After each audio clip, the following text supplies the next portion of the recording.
kada prie Seimo vyko šitie dalykai, reiškia, buvo saugomi televizijos bokštus, spaudos rūmai, parlamentas. Aš visą laiką, aš gyvenau tada Vilniuje, o mano žmona gulėjo ligoninėje, irgi Vilniuje. Tai mačiau, kokia nuostabi vienybė žmonių. Ar jis Lenkas, ar jis kitoks.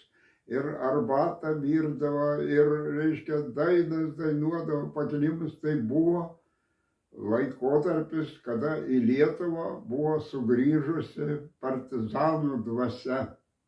Kitaip nepaaiškinsi.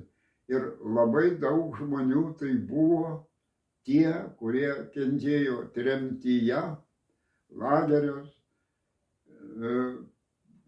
parlamento gynyboje buvo, dalyvaudavo ir mūsų, ir mano sūnus, ir anūkė vyresnė, ji buvo ir sužeista, Estera jos vardas.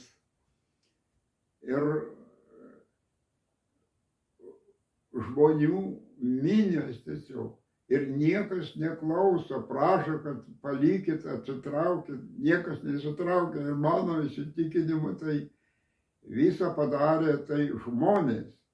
Jeigu nebūtų žmonių, tai... Bet kadangi daug žmonių reikia išžudyti ir vis tik tai buvo nesirišta tam. Ir dar, matot, yra sunkiai suprantama dalyko. Atsirado tai Rusijai Jelcinas, kuris užlipo ant tanko ir išrėžė savo kalbą tą. Ir niekas nedrįsta jam pasipriešinti. Juk buvo pučas ir šitie pučistai patys pradėjo bėgioti kaip tarakonai ant karštos keptuvės. Ir viskas dinga. Taip, kad kas negalima žmogui, tai galima aukščiausiem. Ir dabar Lietuvoje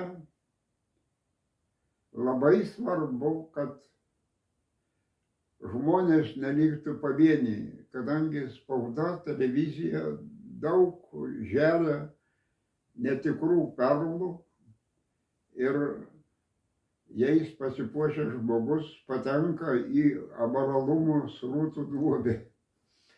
Taigi reikia burtis į visuomeninės organizacijas, nesvarbu, kaip jos pasivadintų, bet tai yra jau tarytum tvirtovė. Organizacijos turi savo įstatus, savo programas, yra bendraminčių, yra visokios išvykos, tai tikrai reikia šitą daryti. Smetoniniais laikais, aš prisimenu, buvo labai daug jų. Ai tiesiog, reiškia, ir šauliai, ir ateitininkai, ir skautai, ir jaunalietuviai, ir angelaičiai, ir jaunieji ūkininkai ir taip toliau. Ir tas sujungia žmonės, tikrai sujungia. Visos organizacijos tada lenkia jauną žmogų, mūsų vaikus į gerąją pusę. Būti darbštiem, sąžiningiam, trumpai pasakęs, mylėti Dievą ir tėvynę.